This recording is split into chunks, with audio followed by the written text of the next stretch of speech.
Hello friends, myself Professor Nimbalkar CC, course Basics of Electrical and Electronics Engineering. Dear students, in the last video lecture we started with the unit number 6, that is bipolar junction transistor. So in the last video lecture we discussed to the introduction to bipolar junction transistor. Then we discussed regarding the construction of the bipolar junction transistor. Then we moved to the types of BJT, that is the types of transistors. Again we discussed regarding the different terminals of the BJT and the doping structure of the transistor. Okay, so I will once again repeat here all these things with these PPTs. So we shall start with here the revision content of this BJT with the slides. Okay, so we start with here. So this images shows the different types of transistors. तर ह्या सदरच्या इमेजमध्ये तुम्ही वेगवेगळ्या प्रकारचे transistors तुम्ही पाहताय, right. It is तर वेगवेगळ्या ॲप्लिकेशनसाठी वेगवेगळ्या स्पेसिफिकेशन्स प्रमाणे हे तयार केले गेलेले हे वेगवेगळ्या प्रकारचे ट्रान्झिस्टर्स आहेत जे ॲप्लिकेशन्समध्ये वापर होणार आहेत. म्हणजे थोडक्यात फिजिकली आपल्याला ट्रान्झिस्टर या प्रकारे तुम्हाला पाहायला मिळणार आहे. तर या ठिकाणी तुम्हाला हा जो काही ट्रान्झिस्टर दिसतोय तुम्हाला हा पॉवर ट्रान्झिस्टर आहे. म्हणजे हायर करंट रेटिंग ॲप्लिकेशनसाठी वापर होणारा हा ट्रान्झिस्टर्स आहेत. बाकी राहिलेले जे काही या ठिकाणी छोटे जे काही ट्रान्झिस्टर्स या ठिकाणी तुम्ही पाहता हे लो पॉवर रेटिंगसाठी वापर होणारे हे सर्व काय असणार आहे, ट्रान्झिस्टर्स असणार आहे. ओके, तर अशा प्रकारे तुम्हाला फिजिकली ट्रान्झिस्टर तुम्हाला पाहायला मिळणार आहे. तर अशा ट्रान्झिस्टरचे आपण डिटेल्स मागील व्हिडिओ लेक्चर्समध्ये आपण त्याचे इंट्रोडक्शन पार्ट, त्याचे कन्स्ट्रक्शन, त्याचे सिम्बॉलिकल रिप्रेझेंटेशन, त्याच्यानंतर त्याचे टर्मिनल्स, त्याचे डोपिंगचे प्रकार, अशा बेसिक गोष्टीबद्दल आपण चर्चा या मागील व्हिडिओमध्ये आपण पाहून झालेला आहे. तर त्याच गोष्टी थोडंसं आपण या ठिकाणी ह्या स्लाइड्सद्वारे आपण पाहणार आहोत. So move to the next slide. Bipolar junction transistors. पहा, आपण मागील व्हिडिओ लेक्चरमध्ये कोणकोणत्या गोष्टी आपण चर्चा केलेल्या आहेत या ठिकाणी पुन्हा एकदा आपण थोडंसं आपण रिवाइज करणार आहोत. So the transistor is a 3-layer semiconductor device consisting of either 2 N and 1 P type of layers of material or 2 P and 1 N type layer of material. तर थोडक्यात या गोष्टीचं बद्दल आपण सांगायचं झालं, 2 N type of material, P type of material आपण काय केलेलं आहे ह्या ठिकाणी सेपरेट केलेलं आहे, किंवा 2 P type of material, N type of material आपण काय केलेलं आहे, सेपरेट केलेलं आहे. It means a N type of material is sandwiched in between the pair of N type of material in this case. So in this case a pair of P type of semiconducting material is sandwiched by N type of semiconducting material. So such type of component it is called as the bipolar junction transistor. यालाच आपण काय म्हणतो, bipolar junction transistor आपण म्हणतो. So this is written here. Okay, so the former is called as an NPN transistor while the later it is called as the PNP transistor. It means there are two types of BJT. One is the PNP transistor and another the NPN transistor. म्हणजे थोडक्यात 2N मध्ये एक P type लेअरने आपण separate केलेला आहे, किंवा 2 P type of semiconducting material एका N type of semiconducting material आपण काय केलेलं आहे, सँडविच केलेलं आहे, सेपरेट केलेलं आहे. तर म्हणजे 2 वेगवेगळ्या प्रकारचे स्ट्रक्चर ह्या ठिकाणी आपण क्रिएट करू शकतो. तर त्या स्ट्रक्चरप्रमाणे थोडक्यात या बायपोलर जंक्शन ट्रान्झिस्टरचे हे दोन महत्त्वाचे प्रकार हे क्रिएट झालेले आहे. एक आहे तो PNP ट्रान्झिस्टर, तर दुसरा तयार झाला NPN transistor. Okay, we move to the next slide. तर हा जो काय आहे, so it is called the constructional diagram of a BJT. हा कन्स्ट्रक्शनल डायग्राम म्हटलं जातं. मग ह्या डायग्राम प्रमाणे in each transistor following points to be noted. काय काय आपण नोट करून घेऊ शकतो बघा. आता देर आर 2 जंक्शन. या ट्रान्झिस्टरच्या कन्स्ट्रक्शनमध्ये 2 जंक्शन दिसतात. हा पहिलं जंक्शन आहे, right. This is your first junction and this is your the second junction. There are 2 junctions. So arranged so transistor can be considered as a 2 diode connected back to back connection. बघा आता NP हा एक diode होऊ शकणार आहे, दुसरा PN हा एक डायोड आहे. म्हणजे NP आणि PN असे बॅक टू बॅक कनेक्ट करून सुद्धा, म्हणजे 2 diode back to back connect करून आपण काय करू शकतो, इथं एक ट्रान्झिस्टरचं आपण फॉर्मेशन आपण करू शकणार आहे. म्हणजे ट्रान्झिस्टर एक 2 डायोड पासून, आणि ते 2 डायोड कसे आपण जोडणार आहे, बॅक टू बॅक कनेक्ट करणार आहे. म्हणजे उलट मोडमध्ये, एक जर NP मोडमध्ये असेल तर दुसरा PNP मोडमध्ये आपण काय करणार आहे, एकमेकाला जोडून देणार आहे. किंवा एक PN असेल तर दुसरा NP ह्या डायोडने आपण काय करणार आहे, एकमेकाला जोडून देणार आहे. तर रिझल्टिंग जो काही कंपोनंट इथे फॉर्म होतो त्याला आपण काय म्हणणार आहे, that is called as the transistor. आपण काय म्हणतो, ट्रान्झिस्टर आपण म्हणतो. So there are 3 terminals. ह्या ट्रान्झिस्टरला किती टर्मिनल्स आहेत, 3 टर्मिनल्स आहेत. म्हणजे हा पहिला N टाईप ऑफ मटेरियलपासून एक आपण टर्मिनल बाहेर काढणार आहे, मधल्या P टाईप ऑफ मटेरियलपासून एक टर्मिनल काढणार आहे, आणि तिसऱ्या N टाईप ऑफ मटेरियलपासून एक टर्मिनल आपण बाहेर काढणार. तसंच या ठिकाणी सुद्धा हा पहिल्या P पासून एक टर्मिनल निघालं, मधला N पासून एक टर्मिनल निघालेला आहे, तर तिसऱ्या P टाईप ऑफ मटेरियल पासून एक टर्मिनल आपण बाहेर काढलेला आहे. म्हणजे प्रत्येक लेअर पासून एक एक टर्मिनल ह्या ठिकाणी बाहेर काढलेला आहे. तर या ठिकाणी हा जो काही टर्मिनल आहे याला म्हटलं जातं इनपुट टर्मिनल, आणि याला नाव दिलं गेलेलं आहे इमिटर. बरोबर आहे का. तर हा मधला जो काही टर्मिनल आहे, हा मधला जो काही लेअर आहे, मधला लेअर पासून जो निघालेला टर्मिनल आहे याला आपण काय म्हणतो, बेस टर्मिनल आपण म्हणतो.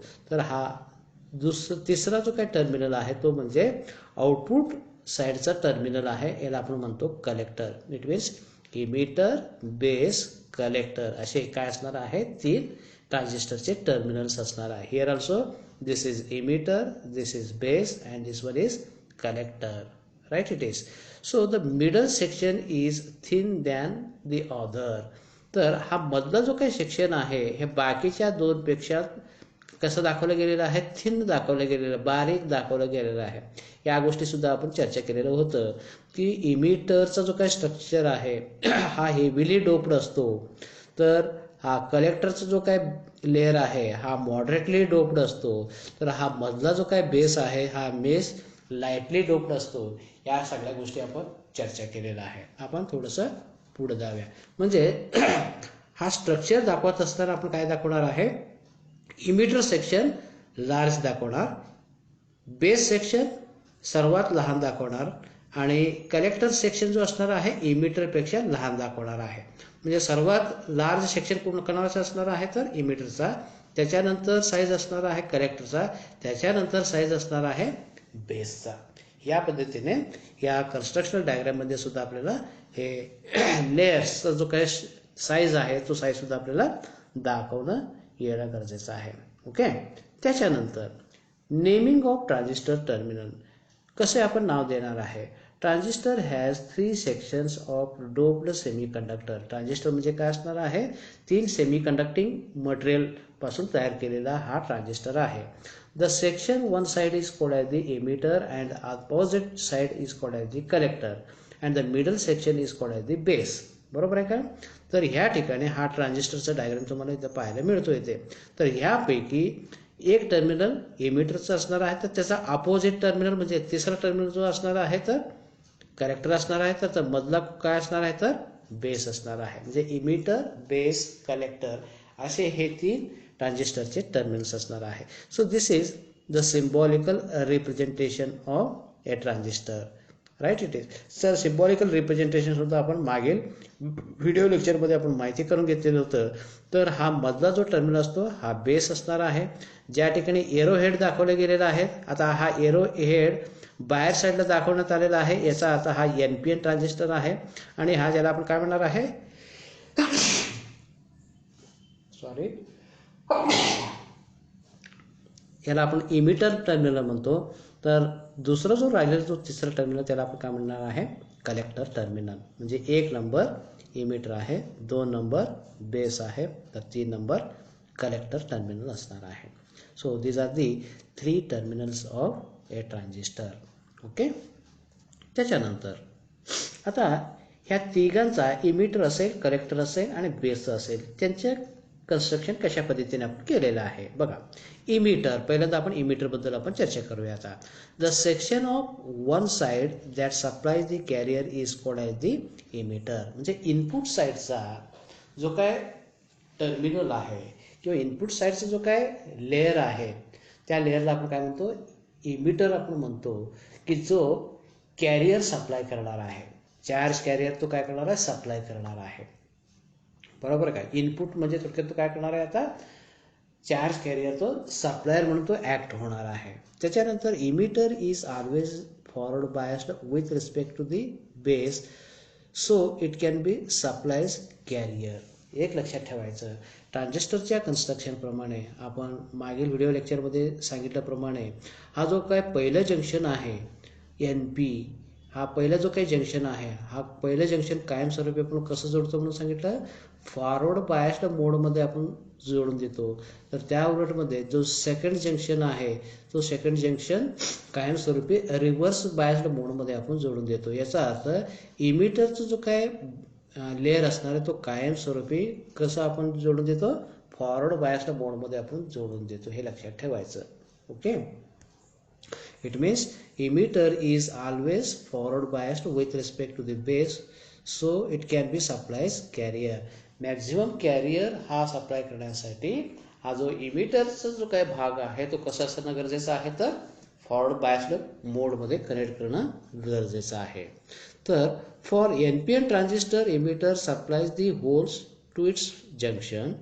तर तो ट्रान्झिस्टर जर NPN असेल तर तो काय करणार आहे, emitter it supplies the holes. Holes या प्रकारामध्ये तो चार्ज कॅरियर सप्लाय करणार आहे. जर PNP ट्रान्झिस्टर जर असेल तर त्या ठिकाणी इमिटर हा इलेक्ट्रॉन्स हा काय करणार आहे, चार्ज कॅरियर सप्लाय करणार आहे. That is the difference. जर NPN ट्रान्झिस्टर असेल तर इमिटर होल्स प्रकारचे चार्ज कॅरियर सप्लाय करणार आहे. तर PNP ट्रान्झिस्टर जर असेल तर इमिटर इलेक्ट्रॉनच्या प्रकारामध्ये चार्ज कॅरियर तो काय करणार आहे, सप्लाय करणार आहे. So this is about your emitter. आणखीन इमिटरच्या बाबतीत जर सांगायचं झालं तर इमिटर कसं असतं म्हणून सांगितलं तुम्हाला, it is generally largely doped layer. Emitter हा कायमस्वरूपी लार्ज डोपिंगमध्ये प्रोव्हाइड केलेला असतो. म्हणजे लार्ज डोपिंग करण्याचा तात्पर्य काय असणार आहे, उद्देश काय असणार आहे, to supply the maximum charge carriers. Maximum charge carriers supply करण्याच्या उद्देशानं आपण काय करतो, तिथे ट्रान्झिस्टर हा शक्यतो आपण हेवीली डोप्ड करतो. हा एखादा 2 मार्काचा प्रश्न सुद्धा ह्या ठिकाणी तुम्हाला क्रिएट करू शकतो. Y emitter is heavily doped. मग त्याचं उत्तर काय असणार आहे, that is the emitter is heavily doped so that it can inject a large number of charge carrier. large number of charge carriers inject करण्यासाठी, सप्लाय करण्यासाठी हा इमिटर सर्रास हेवीली डोप्ड केलेला असतो. आलं लक्षात. म्हणजे इमिटर बद्दल लक्षात आला का सर्व गोष्टी. इमिटरचा जो काही लेअर आहे कायमस्वरूपी आपण फॉरवर्ड बायसमध्ये आपण जोडून देतो की जेणेकरून तो मॅक्झिमम जे काही चार्ज कॅरियर्स आहेत ते सप्लाय करणार आहे. ते चार्ज कॅरियर्स एक तर ते होल्स असतील किंवा इलेक्ट्रॉन्स असतील. So that depends upon the type of transistors. बरोबर आहे का. जर NPN ट्रान्झिस्टर असेल तर तो इमिटर होलच्या प्रकारामध्ये काय करणार, चार्ज कॅरियर सप्लाय करणार आहे. जर PNP ट्रान्झिस्टर असेल तर तो इलेक्ट्रॉनच्या फॉर्ममध्ये चार्ज कॅरियर तो काय करणार आहे, सप्लाय करणार आहे. आणि हा इमिटर कायमस्वरूपी कसं डोप्ड असतो, तर हेवीली डोप्ड असतो. का कारण असणार आहे, to inject large number of charge carriers. Okay. Then move to the collector. दुसरा टर्मिनल आहे आपला कलेक्टर. तर कलेक्टर बद्दल आपण काय काय चर्चा केलेलं आहे. The section on the other side that collects the carriers is called as the collector. म्हणजे इमिटर पासून जे काय इंजेक्ट झालेले जे काय कॅरियर्स आहे, चार्ज कॅरियर्स आहेत, त्यांना कलेक्ट करण्याचा जो काम आहे तो कोण करणार आहे, तर हा कलेक्टर टर्मिनल करणार आहे. म्हणजे इमिटर चार्ज कॅरियर सप्लाय करणार आहे, म्हणजे तो इनपुट साईड आहे.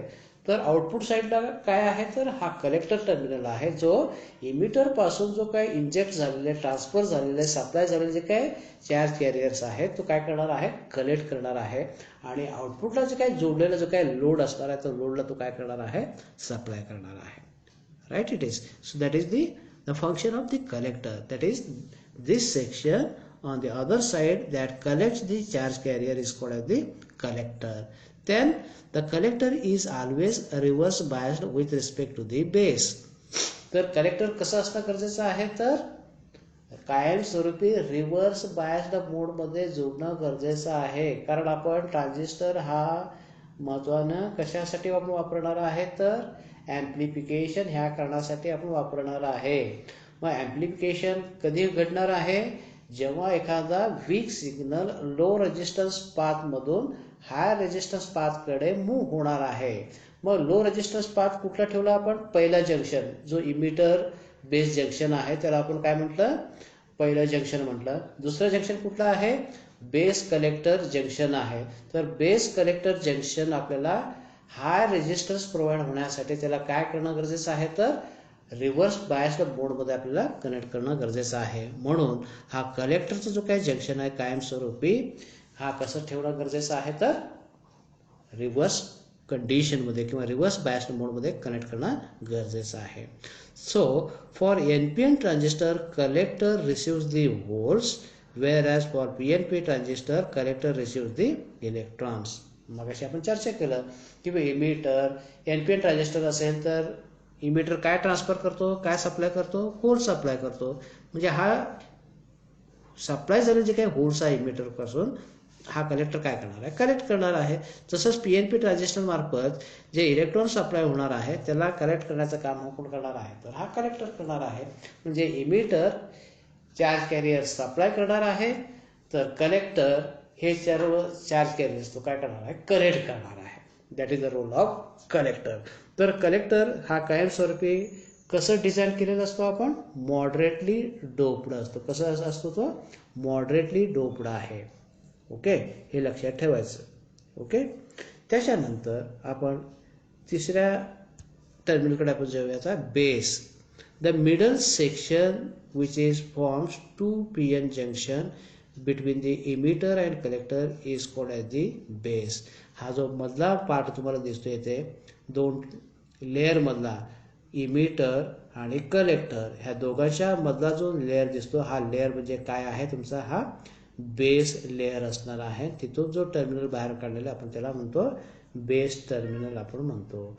मग हा बेस टर्मिनलचं कन्स्ट्रक्शन आपण कशा पद्धतीने केलेलं आहे, तर हा बेस कायमस्वरूपी लाईटली डोप्ड असणार आहे. याचं कारण काय असणार आहे, why base is lightly doped और why base is very thin, या प्रश्नाचं उत्तर तुम्ही काय सांगू शकाल.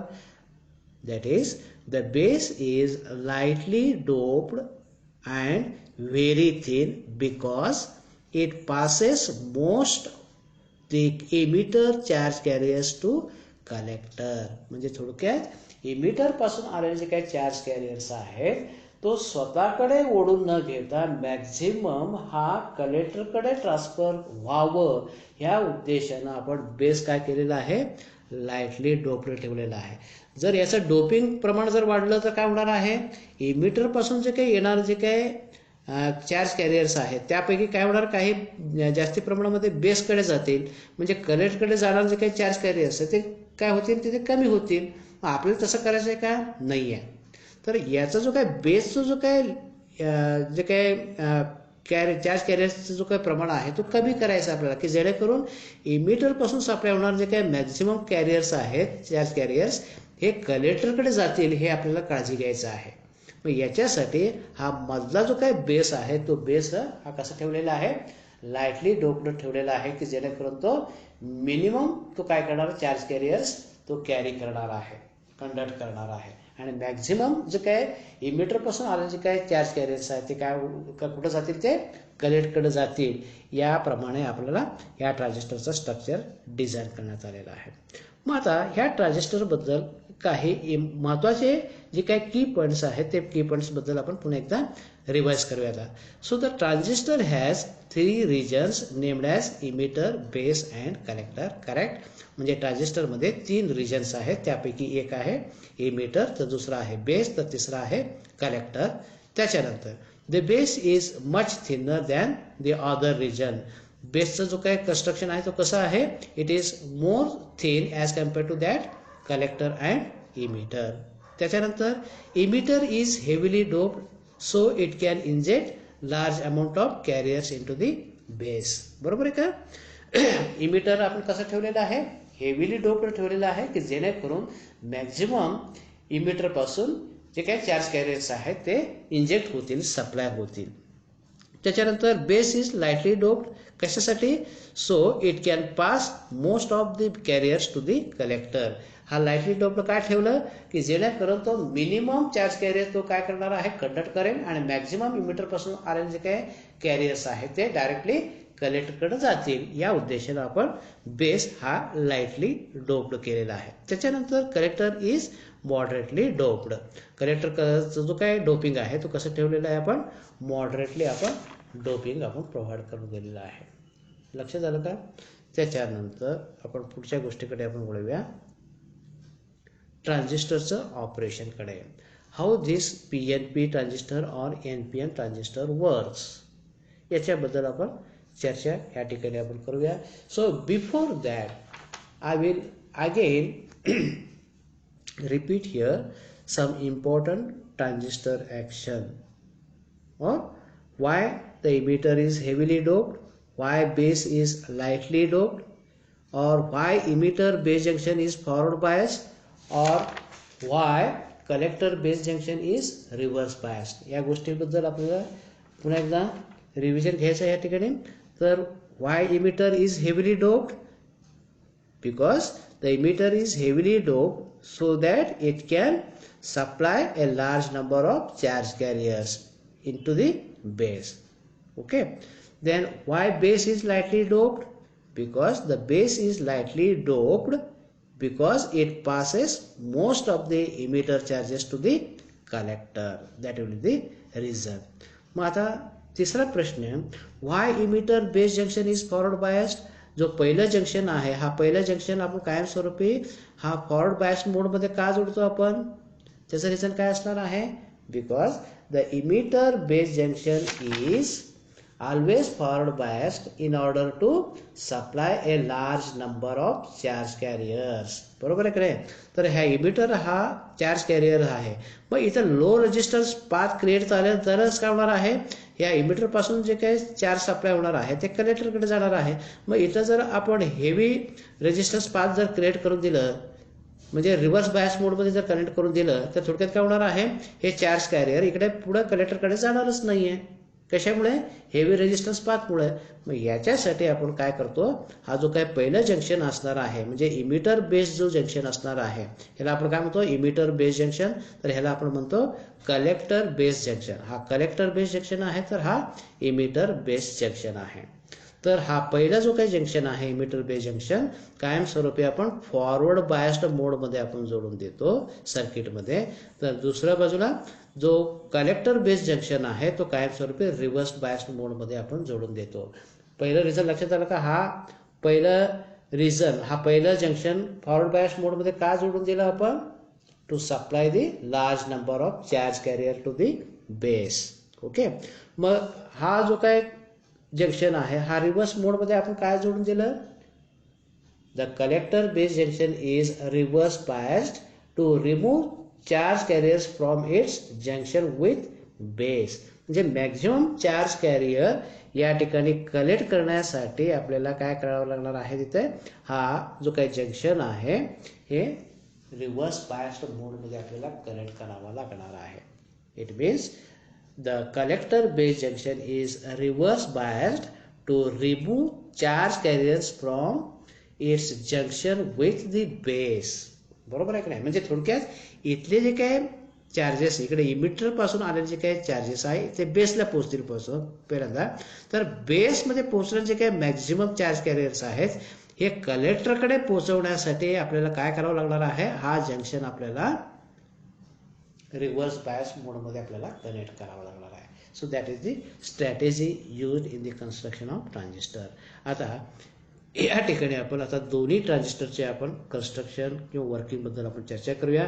तर पहिलं ट्रान्झिस्टर ह्या ठिकाणी घेतलेलं आहे NPN ट्रान्झिस्टर. हा NPN ट्रान्झिस्टर आहे. तर हा पहिलं N लेअर आहे, मध्ये P लेअर आहे, त्यानंतर N लेअर म्हणजे NPN हा ट्रान्झिस्टर आहे. मग आता पहिलं जंक्शन फॉरवर्ड बायस मोडमध्ये जोडण्यासाठी काय करणं गरजेचं आहे, तर हा जो काही N आहे ह्या सोर्सच्या निगेटिव्हला जोडायचा. N is connected to the negative terminal. तर इथला जो काही P लेअर आहे हा सोर्सच्या पॉझिटिव्ह टर्मिनलला जोडायचा. बॅटरी इथं जोडला गेलेला आहे. हा बॅटरी आपले इमिटर आणि बेसच्या मध्ये जोडून दिलेला आहे. इमिटर बेसमध्ये जोडल्यामुळं ह्याला आपण ह्या ठिकाणी काय लिहिलेलं आहे, तर VEB असं लिहिलेलं, म्हणजे base emitter voltage. Base emitter voltage supply करणारा हा सोर्स असणार आहे. याला आपण काय म्हटलेलं आहे, VEB. VEB म्हणजे काय, बेस इमिटर व्होल्टेज. इथं एक सोर्स जोडलेला आहे, त्याला काय लिहिलेलं, VCB लिहिलेलं आहे. म्हणजे थोडक्यात कलेक्टर बेस व्होल्टेज असणार आहे. म्हणजे कलेक्टर बेस व्होल्टेज सप्लाय करणारा हा सोर्स असणार आहे. मग एखादा NP जंक्शन हा फॉरवर्ड बायस होण्यासाठी N लेअर सोर्सच्या निगेटिव्हला जोडा, तर P लेअर सोर्सच्या पॉझिटिव्हला जोडा, म्हणजे हा जंक्शन काय होणार आहे, फॉरवर्ड बायस होणार आहे. तर दुसऱ्या बाजूला हा जो काय दुसरा जंक्शन आहे ज्याला आपण बेस कलेक्टर जंक्शन म्हणतो, हा रिव्हर्स मोडमध्ये जोडण्यासाठी आपण काय करावं लागणार आहे, तर N हा सोर्सच्या पॉझिटिव्हला जोडा, तर P टाईप ऑफ मटेरियल हा सोर्सच्या निगेटिव्हला जोडा, म्हणजे उलटं जोडायचं आहे. शक्यतो लक्षात ठेवा, N निगेटिव्हला जोडलं, P म्हणजे पॉझिटिव्ह म्हणा, हा पॉझिटिव्हला जोडून दिला. N म्हणजे निगेटिव्हला जोडलं, पॉझिटिव्हला जोडलं सोर्सच्या, तर हा फॉरवर्ड बायस होणार आहे. उलटा कनेक्शन दिला तर N म्हणजे काय, निगेटिव्ह, तर कशाला जोडलेलं आपण इथं, पॉझिटिव्हला जोडलेलं आहे. तर इथं P म्हणजे काय आहे, पॉझिटिव्ह आहे. कशाला जोडलेलं आहे, तर या सोर्सच्या निगेटिव्हला जोडलेला आहे, म्हणजे उलटं जोडलेलं आहे. उलटं जोडतं म्हणजे काय झालं, तुमचं हा जंक्शन रिव्हर्स बायस होणार आहे. तर पहिलं जंक्शन फॉरवर्ड बायस मोडमध्ये जोडून दिलं, तर दुसरं जंक्शन आपण रिव्हर्स बायस जंक्शनमध्ये आपण जोडून दिलेलं आहे. Right it is. म्हणजे थोडक्यात काय होईल आता बघा आता. So forward bias is applied to emitter based junction and reverse bias is applied to the collector based junction. म्हणजे आपण काय केलं आता, या दोन व्होल्टेज सोर्सेस अशा पद्धतीने आपण जोडून दिलेले आहे की हा पहिला जो जंक्शन आहे हा फॉरवर्ड बायस मोडमध्ये जोडलेला आहे, तर दुसरा जंक्शन हा रिव्हर्स बायस जंक्शनमध्ये आपण जोडून दिलेला आहे. ओके. त्याच्यानंतर द फॉरवर्ड बायसवर बघा, the forward bias in the emitter base junction causes electrons to move toward the base. This constitute emitter current. जसे हे सोर्स तुम्ही ऑन करणार आहे, सोर्स ऑन केलं की थोडक्यात काय होणार आहे, तिथे हा पहिला जो काही जंक्शन आहे हा फॉरवर्ड बायस होतो. याचा अर्थ ह्या एमिटर मधलं जे काय हा NPN ट्रान्झिस्टर मार्फत जे काही चार्ज कॅरियर्स असणार आहे ते चार्ज कॅरियर्स काय होणार आहे, आता सप्लाय व्हायला सुरुवात होणार आहे. म्हणजे ते कुठे येणार आहे, आता बेसकडे येणार आहे. मग जसं बेसकडे येणार आहे, हा बेस हा लाईटली डोप्ड असल्यामुळे थोडक्यात काय होणार आहे, या ठिकाणी P टाईप ऑफ मटेरियलमध्ये काय असणार आहे, तिथे चार्ज कॅरियर्स होल्स असणार आहे. म्हणजे इकडून जे येणारे N टाईप ऑफ मटेरियलमधून जे काही मेजर चार्ज कॅरियर्स हे जे काही इलेक्ट्रॉन्स असणार आहेत ते इलेक्ट्रॉन्स आता बेसमध्ये आलेले आहेत. मग बेसमध्ये चार्ज कॅरियर्स काय आहेत, होल्स आहेत, आणि ते लाईटली डोप्ड असल्यामुळे खूपच त्या कमी प्रमाणामध्ये होल्स आहेत. म्हणजे इकडून आलेले जे काही इलेक्ट्रॉन्स आहेत त्यातले काही इलेक्ट्रॉन्स ह्या होल्स मार्फत काय होणार आहे, मिक्सअप होऊन काय होणार आहे, ते बेस करंट ह्या कॉन्स्टिट्यूट करणार आहे. मग राहिलेले जे काही इलेक्ट्रॉन्स आहेत इमिटर पासून आलेले ते कुठं जम्प होणार आहे, तर कलेक्टरकडे जाणार आहे की जे कलेक्टर करंट कॉन्स्टिट्यूट होणार आहे. म्हणजे जसे इमिटर पासून बेसकडे हे इलेक्ट्रॉन्स मूव्ह होणार आहे, म्हणजे इमिटर करंट कॉन्स्टिट्यूट झाला. मग जसे इथले काही इलेक्ट्रॉन्स ह्या बेसमधलं जे काही होल्स आहेत ते होल्स बरोबर मिक्सअप झाले आणि बेस करंट कॉन्स्टिट्यूट झालं. राहिलेले जे काही इमिटर पासून आलेले जे काही इलेक्ट्रॉन्स आहेत ते डायरेक्टली कुठे गेले तर कलेक्टरकडे गेल्यामुळे थोडक्यात त्या ठिकाणी हा कलेक्टर करंट म्हणजे आयसी करंट हा त्या ठिकाणी कॉन्स्टिट्यूट झालेला आहे. So here this is your IE current. हा आयई करंट आहे, हा आयबी करंट आहे, तर हा आयसी करंट असणार आहे. IE for emitter current, IB for base current, IC for collector current. लक्षात ठेवायचं. हा व्हीईबी म्हणजे काय असणार आहे, हा बेस इमिटर व्होल्टेज आहे, हा कलेक्टर बेस व्होल्टेज असणार आहे. लक्षात आलं. तर हा एनपीएन ट्रान्झिस्टर आपण अशा पद्धतीने आपण जोडून हा ट्रान्झिस्टर आपण वर्किंगमध्ये आपण आणणार आहे. आता वर्किंग ऑपरेशन कसं होतं हे स्टेटमेंट ह्या ठिकाणी आपण लिहिलेलं आहे. So working of NPN transistor, as this electrons flows towards the P type of base, they try to recombine with the holes. As base is lightly doped, only few electrons are recombined with the holes within the base. So these recombined electrons constitute a small base current. The remaining electrons crossed base and constitute a collector current. मग असे सांगितल्याप्रमाणे जसं पहिला junction तुमचा forward bias होतो, म्हणजे थोडक्यात ह्या इमिटर लेअरमधले जे काही इलेक्ट्रॉन्स आहेत ते बेसकडे येतील. जसं बेसकडे येणार आहे तर म्हणजे इमिटर करंट कॉन्स्टिट्यूट होईल तिथे. मग आता पी टाईप लेअरमध्ये होल्स आहेत काही, आणि हा लाईटली डोप्ड असल्यामुळे खूपच कमी प्रमाणामध्ये या ठिकाणी होल्स आहेत. तर इथून आलेले काही इलेक्ट्रॉन्स ह्या होल्स बरोबर काय होणार आहे, रिकंबाईन होणार आहे, मिक्सअप होणार आहे. मग जसं ते मिक्सअप होणार आहे हा बेस करंट त्या ठिकाणी कॉन्स्टिट्यूट होईल. मग इकडून आलेले म्हणजे समजा आता 100 इलेक्ट्रॉन्स आलेला आहे, या इमिटरकडून 100 इलेक्ट्रॉन्स आलेला आहे. त्या 100 पैकी 5 इलेक्ट्रॉन्स काय झालेले आहेत, इथल्या पी टाईप ऑफ मटेरियलमध्ये जे काही होल्स आहेत त्या होल्स बरोबर रिकंबाईन होऊन हा बेस करंट कॉन्स्टिट्यूट झाला. मग राहिलेले जे काही 95 इलेक्ट्रॉन्स आहेत त्यांना इथं फ्लो होण्यासाठी तिथे जागा नाही आहे. मग त्यावेळेला काय होणार आहे ते आता ह्या कलेक्टरकडे मूव्ह होणार आहे. मग हा कलेक्टरकडे जसे मूव्ह होणार आहे त्या ठिकाणी हा कलेक्टर करंट काय होणार त्या ठिकाणी कॉन्स्टिट्यूट होणार आहे. म्हणजेच इमिटरपासून इंजेक्ट झालेले इलेक्ट्रॉन्स किती आहेत, 100. मग बेसमध्ये ते मिक्सअप रिकंबाईन झाले 5, राहिलेले कुठे गेले कलेक्टरमध्ये. म्हणजे 5 अधिक 95 म्हणजे किती झाले 100. म्हणजे थोडक्यात आपण एक इक्वेशन कसं लिहू शकतो इथे, म्हणजे इमिटर करंट म्हणजेच काय असणार आहे, I B plus I C इतकं असणार आहे. म्हणजे थोडक्यात आय ई म्हणजेच it is nothing but the sum of I B plus I C. म्हणजे ह्या आय पेक्षा काही करंट आय बी म्हणून फ्लो होणार आहे, तर राहिलेलं करंट हा आय सी म्हणून त्या ठिकाणी फ्लो होणार आहे. सिमिलरली हा दुसरा तुमचा पी एन पी ट्रान्झिस्टर आहे. हा पी एन पी ट्रान्झिस्टरमध्ये आता बघा, आता पहिलं जंक्शन पुन्हा एकदा आपण सेम पॅटर्न प्रमाणे फॉरवर्ड बायस मोडमध्ये जोडणार आहे, तर दुसरं जंक्शन हा रिव्हर्स बायस जंक्शनमध्ये मोडमध्ये आपण जोडून जाणार आहे. आता हा फॉरवर्ड बायस होण्यासाठी काय करावं लागणार, पी टाईप, पी म्हणजे काय पॉझिटिव्ह, हा सोर्सच्या पॉझिटिव्हला जोडा. बरोबर आहे का. तर हा एन म्हणजे निगेटिव्ह आहे, सोर्सच्या निगेटिव्हला जोडा, म्हणजे हा पहिलं जंक्शन तुमचा फॉरवर्ड बायस होईल. राईट. मग हा दुसरा जंक्शन रिव्हर्स बायस होण्यासाठी काय करायचं, आता उलटं जोडायचं. आता हा पी म्हणजे पॉझिटिव्ह, मग उलटं जोडलं म्हणजे काय, हा सोर्सच्या निगेटिव्हला जोडा. हा एन म्हणजे निगेटिव्ह आहे, सोर्सच्या पॉझिटिव्हला जोडला का, तर आपल्याला हा रिव्हर्स मोडमध्ये आपल्याला जोडायचा आहे म्हणून. म्हणजे थोडक्यात पी एन पी ट्रान्झिस्टरमध्ये पुन्हा आपण काय केलं तिथे, आता हा पहिलं जंक्शन फॉरवर्ड बायस मोडमध्ये आपण जोडून दिलं, तर दुसरं जंक्शन रिव्हर्स बायस जंक्शनमध्ये आपण जोडून दिलं. तर आता ऑपरेशन कशा पद्धतीने होणार आहे, आता पी टाईप ऑफ मटेरियलमध्ये मेजॉरिटी चार्ज कॅरियर्स काय असतात, तिथे होल्स असणार आहे. मग 100 होल्स ह्या इमिटरपासून काय होणार आहे, आता सप्लाय होणार आहे. मग हे 100 होल्स सप्लाय होत असताना काय होणार आहे, ऑटोमॅटिकली बेसकडे जात असताना हा इमिटर करंट कॉन्स्टिट्यूट होणार आहे. मग एन टाईप ऑफ मटेरियलमध्ये मेजॉरिटी चार्ज कॅरियर्स काय आहेत, तुमचे इलेक्ट्रॉन्स आहेत. बरोबर आहेत. पण हा लाईटली डोप्ड असल्यामुळे काय असणार आहे, तिथे कमीत कमी म्हणजे 5च इलेक्ट्रॉन्स आहेत. म्हणजे इकडून 100 जे होल्स आलेलं आहे त्यापैकी इथले जे काही 5 इलेक्ट्रॉन्स आहेत त्या 5 इलेक्ट्रॉन्स बरोबर काय होणार आहे, ते रिकंबाईन होतील. मग राहिलेले जे काही 95 जे काही होल्स आहेत ते डायरेक्ट कुठे जाणार आहेत, आता कलेक्टरकडे जाणार आहेत. बरोबर आहे की नाही. मग जे रिकंबाईन झालेले जे काही इलेक्ट्रॉन्स आहेत, जे होल्स आणि इलेक्ट्रॉन्स आहेत ते बेस करंट इथे कॉन्स्टिट्यूट होणार आहे. जे 95 ते इलेक्ट्रॉन होल्स जे इकडे जम्प झालेले कलेक्टरला ते काय कॉन्स्टिट्यूट करणार आहे, तिथे कलेक्टर करंट त्या ठिकाणी कॉन्स्टिट्यूट करणार आहे.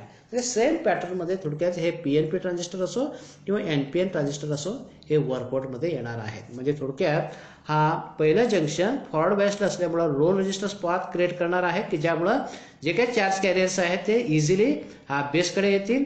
हा बेस लाईटली डोप्ड असल्यावर काय होणार आहे, मॅक्झिमम जे काही चार्ज कॅरियर्स आहेत तर बेसमध्ये न राहता ते कुठे जाणार आहे, तर हे कलेक्टरकडे जाणार आहे. आणि हा कलेक्टर आपण काय करून ठेवलेलं आहे, तर रिव्हर्स बायस्ड मोडमध्ये ठेवलेलं असल्यामुळं थोडक्यात काय होणार आहे, मॅक्झिमम बेसमध्ये जे काही चार्ज कॅरियर्स आहेत ते रिमूव्ह करण्यासाठी याला मदत होणार आहे कलेक्टरला. कशामुळे, तर हा रिव्हर्स बायस्ड मोडमध्ये हा जंक्शन असल्यामुळं. लक्षात आलं का? तर PNP आणि NPN अशा दोन्ही प्रकारचे ट्रान्झिस्टर या पद्धतीने हे वर्किंगमध्ये येणार आहे. तर ह्या दोघांचं सिम्बॉलिक रिप्रेझेंटेशन ऑलरेडी आपण चर्चा केलेलं होतं. So this is the connection diagram of NPN transistor, this is the connection diagram of PNP transistor. So this is the symbolical representation of the NPN transistor and this one is the PNP transistor. हे लक्षात ठेवायचं. NPN transistor साठी इमिटरचा जो काही arrow head आहे तो बाहेर साईडला दाखवायचा आहे, तर PNP ट्रान्झिस्टर साठी हा एरो इमिटरचा जो काही एरो हेड आहे तो आतल्या साईडला दाखवायचा आहे. So this is emitter, this is base, this is collector. Again it is emitter, base and collector. लक्षात आलं का? तर एक्झाममध्ये हे सिम्बॉल्स तुम्हाला विचारलं जातं, याचा प्रिपरेशन आपल्याला असायला पाहिजे. किंवा हाऊ द ट्रान्झिस्टर वर्क्स जर 4 मार्कासाठी जर प्रश्न विचारला तर आपल्याला या दोन्हीपैकी कुठलं तरी एका ट्रान्झिस्टरचं सर्किट डायग्राम आपल्याला प्लॉट करून आपल्याला 4 ओळीचं ऑपरेशन आपल्याला लिहिता यायला पाहिजे. लक्षात आलं का? ओके. तर शेवटचं एक कंटेंट आपण पाहूया, तर ट्रान्झिस्टर ऑपरेटिंग मोड्स. ट्रान्झिस्टर 3 महत्त्वाच्या मोडमध्ये हा वर्क होणार आहे. त्यापैकी एक आहे ॲक्टिव्ह मोड. आता ॲक्टिव्ह मोड कशाला आपण म्हणणार आहोत, base emitter junction is forward and base collector junction is reverse biased mode. आता ट्रान्झिस्टरमध्ये 2 जंक्शन्स आहेत. एक पहिलं जंक्शन म्हणजे थोडक्यात तुमचं इमिटर बेस जंक्शन आहे, तर दुसरा कुठला आहे, तर बेस कलेक्टर और कलेक्टर बेस जंक्शन. असे 2 जंक्शन्स आहेत. मग जेव्हा तुम्ही ट्रान्झिस्टरचा पहिलं जंक्शन फॉरवर्ड बायस मोडमध्ये जोडता आणि दुसरं जंक्शन म्हणजे collector base junction reverse bias मोडमध्ये जोडता, तर अशा मोडला आपण काय म्हणणार आहे, it is called as the active mode. म्हणजे ॲक्टिव्ह मोडमध्ये ट्रान्झिस्टर वर्क होण्यासाठी ट्रान्झिस्टरचा जो पहिला जंक्शन आहे इमिटर बेस जंक्शन हा फॉरवर्ड बायस्ड असायला पाहिजे, तर कलेक्टर बेस जंक्शन हा रिव्हर्स बायस्ड असायला पाहिजे. तर so this mode of connection that is called as the active mode of transistor. Okay. दुसरा सॅच्युरेशन मोड. सॅच्युरेशन मोडमध्ये ट्रान्झिस्टर कनेक्ट झालेला आहे, तो कधी base emitter junction is forward biased, दुसरं base collector junction is also forward biased. जेव्हा दोन्ही junction हा फॉरवर्ड बायस्ड मोडमध्ये जोडलं जाणार आहे, पहिलं जंक्शन सुद्धा फॉरवर्ड बायस मोडमध्येच आहे, दुसरा जंक्शन सुद्धा फॉरवर्ड बायस मोडमध्ये जोडला गेलेला आहे, तर ह्या दोन्ही केसेसमध्ये ॲज इट इज इमिटर पासून जे काही आलेले जे काही चार्ज कॅरियर्स आहे डायरेक्टली कलेक्टरकडे जाणार आहे. म्हणजे सिंपल हा ट्रान्झिस्टर कंडक्टर म्हणून ॲक्ट होणार आहे. त्या ठिकाणी सिंपल ट्रान्झिस्टर कंडक्टर म्हणून ॲक्ट होणार आहे. म्हणजे इकडून इमिटरकडे येणार आहे, डायरेक्टली कलेक्टरकडे जाणार आहे. कारण काय बाबा, दोन्ही जंक्शन हे फॉरवर्ड बायस मोडमध्ये जोडल्यामुळं तर दोन्ही junction low resistance path provide करत असल्यामुळे काय होणार, डायरेक्टली इमिटर पासून आलेले जे काही चार्ज कॅरियर्स आहे डायरेक्टली हे कलेक्टर्सकडे ते मूव्ह होणार आहे. लक्षात आलं का? तर दोन्ही जंक्शन जर तुम्ही फॉरवर्ड बायस मोडमध्ये जोडतात तर त्या रिजनला किंवा त्या मोडला आपण काय म्हणणार आहे, that is called as the saturation mode. तर तिसरा कनेक्शनचा मोड आहे तो म्हणजे cut off mode. Cut off म्हणजे ऑफ मोड असणार आहे.